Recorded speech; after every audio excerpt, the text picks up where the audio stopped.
সাধনদা তো এসে বসে গেছো, কখন এসছো তুমি? কিছুক্ষণ হলো। আচ্ছা দাদা, আপনি নাকি? আপনার শরীর খারাপ, আপনার নামটা জানতে পারি? হ্যাঁ, শেখ মন্টু। আচ্ছা, আপনি কি করতেন আগে? আচ্ছা, এখন ইদানিং কি হয়েছে আপনার? 2-3 বছর হয়ে গেল কোমর যন্ত্রণা, ডাক্তার দেখিয়েছেন? হ্যাঁ, ডাক্তার দেখিয়েছি, ডাক্তারের ছবি করি, যা করি সবই করেছি। কিছু ধরা পড়েনি? বলছে কোমরে হাড় ক্ষয় হয়ে গেছে। হাড় ক্ষয় হয়ে গেছে, তাই এখন ওটা ঠিক হবে না? এখন ঠিক হবে না বলতে ডাক্তারকে জিজ্ঞেস করছি, বলছি এখন ঠিক হবে, তোমাকে এইভাবে যতদিন থাকবে ওষুধ চালাতে হবে, ব্যায়াম করতে হবে। ঠিক হবে মানে কমবে বাড়বে ব্যথাটা এরকমই হবে, কন্টিনিউ চালাতে হবে। কন্টিনিউ চালাতে হবে, তাই তো? হ্যাঁ, ওষুধটা কন্টিনিউ চালাতে হবে। আপনি তাহলে কর্ম করতে পারছেন না? কাজ করতে পারি না। তাহলে এখন আপনার কিভাবে চলছে, মাঠে ঘাটে এদিক সেদিক?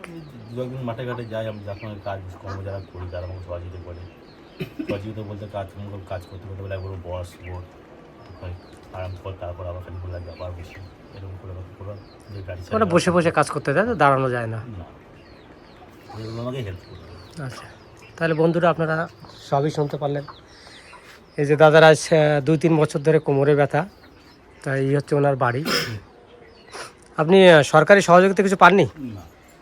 ঘর বাড়ি কিছু দেয়নি? মাটির বাড়ি আমার, মাটির বাড়িতে আমার আছি। তা যে আপনার যে কোমরে ব্যথা, এর জন্যে গ্রাম প্রতিবেশী যারা আছে তারা কিছু সাহায্য করে? কেউ করে না? আমরা যার সঙ্গে কাজ করি, বন্ধু বান্ধব যেটা আছে তাদের মোটামুটি আমরা সাহায্য করে, ওরা করে।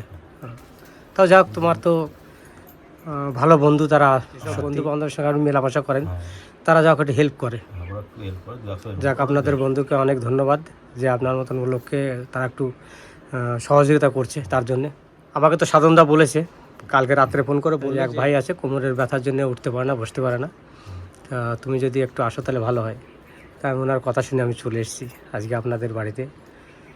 তা আমি অল্প কিছু জিনিস আমি নিয়ে এসেছি, আপনার যদি দিই আপনি গ্রহণ করবেন? আচ্ছা ঠিক আছে। আমি তো ধরুন বিশেষ কিছু আমার দেওয়ার ক্ষমতা নেই, আমি গরিব মানুষ, তবুও আমি যতটা পারি। সাধনদা কিছু কিছু লোক আমাকে সহযোগিতা করে দেয়, যে কোথাও কেউ থাকলে পরে সেটা খবর আমাকে দিয়ে দেয়, বা উনিও সেখানে প্রেজেন্ট থাকে, যেমনি আপনার বাড়িতে এসে বসে আছে।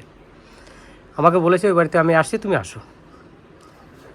তো আমি সেই সরে চলে এসেছি, এসে দেখি বসে আছে। যাক, তাই এই যে জিনিসগুলো আমি দিচ্ছি, দেখো সীমিতর মধ্যে দিয়ে, আমি বেশি একটা কিছু দিতে পারি না, যতটা সম্ভব ততটা দিই। তাই এটাকে সে হাসি মুখে আপনি নেবেন, ঠিক আছে? তাহলে ভাই, আমি যে জিনিসটা দেবো সেই জিনিসটা আপনার কাছে নিয়ে এসেছি। আর ঘরে কি ভাবি ওইটা? আচ্ছা, ভাবি ভালো আছো? বেশ।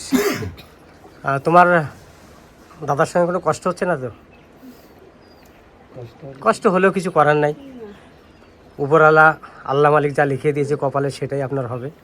আর আপনারা সুখে থাকবেন, ভালো থাকবেন, কোনো অসুবিধা হবে না। আশা করি সব দিন মানুষের সমান যায় না, তার জন্য আল্লাহ তাআলা আছে, সে দেখবেন নিশ্চয়ই, ঠিক আছে? এটা নিয়ে কখনোই চিন্তা করবেন না যে আমার পিছনে কেউ নেই, কাজ না, তোমাদের পিছনে কেউ না থাকুক, কিন্তু আল্লাহ তাআলা আছে। সাধনদা, তা এটা তুমি খুলে বার করে দাও দাদাকে। আর বিশেষ করে হচ্ছে আমি যে জিনিসটা নিয়ে এসেছি আপনাদের দেওয়ার জন্য, আমিও কিন্তু যতটা পারি ততটা দিই।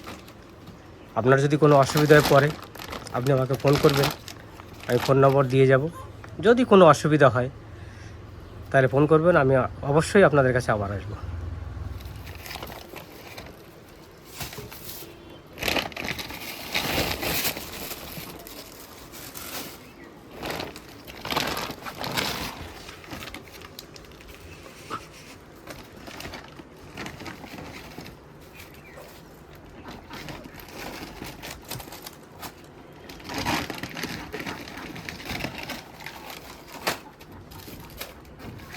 ভাইটার বয়স কত হবে? বয়স প্রায় 39। সত্যিকারে এই বয়সে আপনার কোমরের ব্যথার জন্য কিছু করতে পারছে না, এটা খুব খারাপ লাগছে। কারণ এখন তো আপনাকে দাপিয়ে কাজ করানোর সময়। কাজ করতে পারি না, কিন্তু কষ্ট হয় খুবই আমার। তা এই যে কষ্ট, এই সময়টায় আপনার সংসারের হালটা তো, আপনি এখনই তো রোজগার করে সংসারের হালটা ধরার কথা, আপনি সেটা পারছেন না, আপনারও খুব খারাপ লাগছে যে সংসারে এরকম হলে পরে সব পুরুষেরই খারাপ লাগে। হ্যাঁ, কষ্ট হয়, কী করবো, করার তো কিছু নেই। কষ্ট তো হবেই ভাই, সবাই চিন্তাধারা করে যে আমি বিয়ে করেছি, আমার ছেলে মেয়ে হয়েছে, তাদেরকে মানুষের মতো মানুষ করে তুলবো, সেটা সবাই চায়। তা এখন ভাগ্যের পরিহাস, এটাই মানতে হবে। আর যদিও আপনাকে কেউ সাপোর্ট না করে, কেউ না দেখে, কেউ হেল্প না করে, একটাই সবসময় মাথায় রাখবে এইটা, যে না কিছু হেল্প হোক আর না হোক, আল্লাহ তাআলা আছে উপরে, সে সব কিছুই দেখছে, তোমার ভালো মন্দ সেই দেখবে। এটা নিয়ে কখনো মন ছোট করবে না, আর নিজেকে কষ্টও দেবে না। তুমি একটাই কথা ভাববে যে আমার কপালে যা ছিল সেটা হয়েছে, এখন আল্লাহ তাআলা যা করে তাই করবে। তাহলে ভাই তোমাকে আমি যতটা সামর্থ্য আমার অনুযায়ী তোমার এই যে নামিয়ে দিয়েছি, আর ওই যে চাল আছে চালটা আবার, যাই হোক আমি এসেও দেখলাম যে হ্যাঁ সত্যি তুমি দাঁড়িয়ে সেরকম কিছু করতে পারো না, কাজকর্ম তো করতে পারো না, আপনার অসুবিধা হচ্ছে। দাদা আপনার বাড়িতে একজন দাদা এসছে। আচ্ছা দাদা, এই যে দাদা বসে রয়েছে, ওনার শরীর খুবই খারাপ, তাই তো? ওনার কী হয়েছে আপনি জানেন? কাজকর্ম করতে পারে না, তারপরে কোমরে লেগে আছে। হ্যাঁ আমিও শুনলাম যে দাদা সত্যি কাজকর্ম করতে পারে না, খুব অসুবিধার মধ্যে আছে, আমিও শুনলাম। তা উপরওয়ালা ভগবান যাকে যেরকম রাখবে সেরকম থাকতে হবে, এ তো বটেই। এখন আমাদেরও কিছু করার নেই, ওই দাদারও কিছু করার নেই, যা উপরওয়ালা যা করবে তাই। তাহলে ভাবি আপনি খুশি তো? খুশি মনে নিলেন তো আপনারা? তাহলে দাদা এবার আপনিও খুশি মনে নিয়েছেন, আমারও ভালো লাগলো, আমারও খুশি মনে আপনাকে দিলাম যতটা পেরেছি। তাহলে আর কি বলবো, বলার আমার কিছু নেই, যতটা শোনার আমি শুনেছি আপনার কাছে। আর এইটাই বলতে চাই, যদি আপনার কোনো অসুবিধা হয়, কিছু হয়, তাহলে অন্তত আমাকে ফোন করবেন, আমি আবার আপনাদের বাড়িতে আসবো। তাহলে দাদা আমারও যাওয়ার টাইম হয়ে গেছে, সন্ধ্যা হয়ে গেল, তাহলে আমি এবার আসি। আপনারা ভালো থাকবেন, সুস্থ থাকবেন, এটাই কামনা করব ভগবানের কাছে। আর আপনারাও আল্লাহ তাআলার কাছে বলবেন যে আপনাদেরকে যেন ভালো রাখে, ঠিক আছে? বেশ, তাহলে আমি আসি। হ্যাঁ ভাই, তুমি এসছো মাঝখান থেকে, তোমাকেও দেখতে পেলাম, খুব ভালো লাগলো। যাই হোক আপনাদের এই গ্রাম তো, সেটা আপনাদেরই বন্ধু বান্ধব তো?